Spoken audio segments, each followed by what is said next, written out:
Venturoos! Hi! Welcome to episode 20 of A Very Venture Vodcast. Today we're going to be talking about season 5, episode 1 of the new season of The Venture Brothers. Yay! It's back! We missed it. And mostly the Mark. So if you haven't seen any of The Venture Brothers up to and including episode 1, please do not watch this because we will be spoiling like it's our job. Spoiler alert. Mm-hmm. So, we did something kind of different. Yeah, we usually watch this together and take notes and share them and all this stuff, but we watched the episode separately this time. Mm-hmm. So, we took notes in our handy-dandy notebooks, which I don't know if you can see that, they are Venture Brothers season 1 swag. They're so old. YOLO. But they're from, a season 1. They're also completely falling apart. All of our pages are loose. They're so ancient, But that's okay, because they smell like exclusivity. Yeah. So this week's episode was "What Color Is Your Clean Suit?" Which is a reference to a job finding guide. It's that classic 1970s book. What color is your parachute? Oh, I suppose is what it's about. Oh my gosh, our old boss used to be obsessed with that book. Mm-hmm. And that book helped me find another job. Other than that one. Which I thought was delightfully ironic. So this episode was written by Doc and Jackson. Both of them together. As if we had to tell you. And it was an hour long, which is really exciting. We like long episodes. I know. It was like a little movie. It was. Like, the art was amazing. The amount of voice actors they had. It's so funny because they just put the season 1 on Netflix. So I went back and watched the pilot and all the early episodes. And it's so crazy to look at this and, the production value and how everything looks so great now versus, the pilot where, Dr. Girlfriend had, this wide Ernie face. And kind of, herky-jerky. And it was, it's so crazy how amazing Gorgeous. It is now. Yeah. So this episode is kind of confusing at first because it starts before the Halloween episode. And then I think about a month passes. That's what Dr. Girlfriend says. And then we go on to the Halloween episode. Yep. And once again, it's signaled by hair. Again. Dean's hair. So he goes from the post-prom tuxedo, bad hair, to this gloriously dyed hair, emo, black speed suit. Oh my gosh, I had so many hearts for him. Yeah. And literally, they're in my notes. There are a bunch of hearts. I know. And so, but first we do this kind of montage where we see the different characters right after the Operation Prom episode. So we realize that Molotov is not in the car. Her chastity belt is off. Brock smells it. Yeah. That was gross. There's also an inflatable Monstroso. Yeah. In the car. But then he deflates him, and I couldn't tell if that was because he was a decoy or if But if it's a decoy, it's saving exactly 2 seconds. So even in the past, before the dye job, Dean is full of sass and swears. Yes. And it is delightful. It's so much fun. That was my first laugh of the episode. He was so angsty. Right, talking to the Outrider was so funny.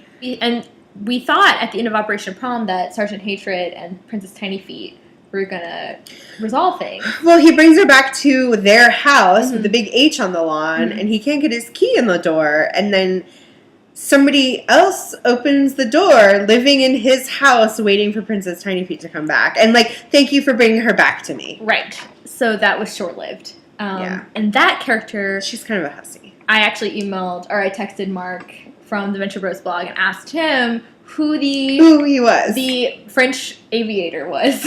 And he said that it was Scorpio. And if you remember, he is Captain Sunshine's arch nemesis. He has a scorpion car. Yes. And he's taunting him. Also, it seems that Rusty might have slept with one of the insect ladies, but based on what I remember from Operation Prom, it was post-insect. Yeah, I think that she must have turned at prom. And he's I'm taking you home anyways. Which I forget it. Which is and by taking you home, I mean walking you across the lawn. It was super to my 70s bedroom. Sensual. So a month passes, and the Monarch is still waiting for 21 to come back. Forever. It's so sad. He's waiting on the porch for him, and Dr. Wife is like, honey, he's not coming back. He quit. And he's like, no, any minute he'll be back. So I think it's going to be like this funny theme maybe throughout the season that the Monarch is just continually convinced, which I think is kind of cute. I prefer that to him for him to think that he's gone for good, you know. Yeah, that's sad. So I wrote, it is cute / sad. Sphinx leaves to go be like all OSI again. Yeah, they got disavowed from the OSI, and now like everyone's going back. And of course 21 is like, wait, what about me? I get grandfathered in, right? And they're like, no, it doesn't work that way. Right. So you can stay and be the head of Sphinx. Are you the head if you're the only person? I mean, by default. I guess. So he's just going to hang out on the Venture compound and, like, do stuff. He does a lot of leaf raking. And hanging around. And they do put him to use eventually. He does check the perimeter a lot. But no one's asking him to. No. So, anyway. And he and Hatred, like, are butting heads, which reminds me, it's already, like, a callback to the past season with him and when Brock shows back up butting heads. It's like Hatred can't just have the Venture family to himself. He's always like fighting another bodyguard who's like trying to protect the Venture family. Get out of here. So did you notice kind of like a weird theme in the episode? Something completely unfamiliar, something totally different and strange. No. Everyone was like successful. Oh. Like everyone had a happy, successful moment in the episode. Like, we'll go through it, but you think about how everything ended, like, for Dean, for Dr. Venture, like, they all got what they wanted, even, like, Billy and White, and, like, everyone actually had, like, a win moment. I was actually really surprised at the end, even though, like, Dr. Venture thought he mutinized everyone, and obviously that's not what happened, but I was really surprised at the end that he actually pulled it off and delivered. And the Monarch too, he helped save the world, so it's insane. Everyone had like a moment, but it was all a little inadvertent. Like the Monarch didn't actually know what they were doing. I'm calling it a success. Okay. Usually it's just like a success. sad in this world story. That is a success. Exactly. Starting with like the Palamon project plotline. Okay. They're building a shield for the new space station. Right. Gargantua 2. They have 3 months to do it. It's commissioned by Jonas Jr. Right. And there's that montage of them cleaning out things like the Eden, where there's that gorilla. And the gorilla babies. Which, I know. But it was really great because I love that callback. You know, it's like that they didn't just ignore that was still there. Yeah. Like, this thing is in here. And there's like that sacrifice rack with a skeleton on it. They have yet another sign-up table. Where they're trying to, at the college. It's like, but another one that's like a theme throughout the show where they're trying to like seduce, you know, young laborers. That's how the henchmen got their recruits. Exactly.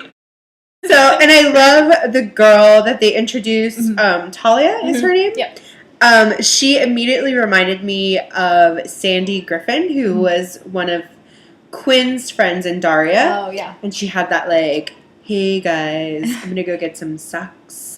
And she just immediately reminded me of her. It's not actually the same voice actress. She's voiced by Kate McKinnon, who does a couple other voices. So you have these like physics students all gathering. Except for I'm majoring in sports medicine. And they splits them up. Okay. So you got the white suits that are development, the orange suits that are manufacturing. And the green suits. The green suits are special class / his personal helpers.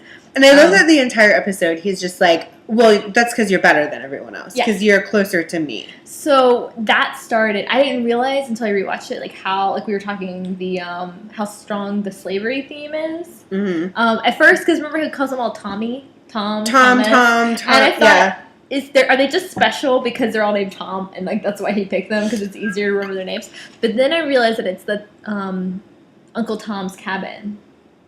Oh my gosh. Yeah. So that's why, because it's that whole, like, house slaves versus field slaves thing. Yeah. Of, like, the Stanford prison experiment, where, like, some of the guards are some of the prisoners, and they immediately took to those roles also, but, like, with this huge dash of, like, mutations also.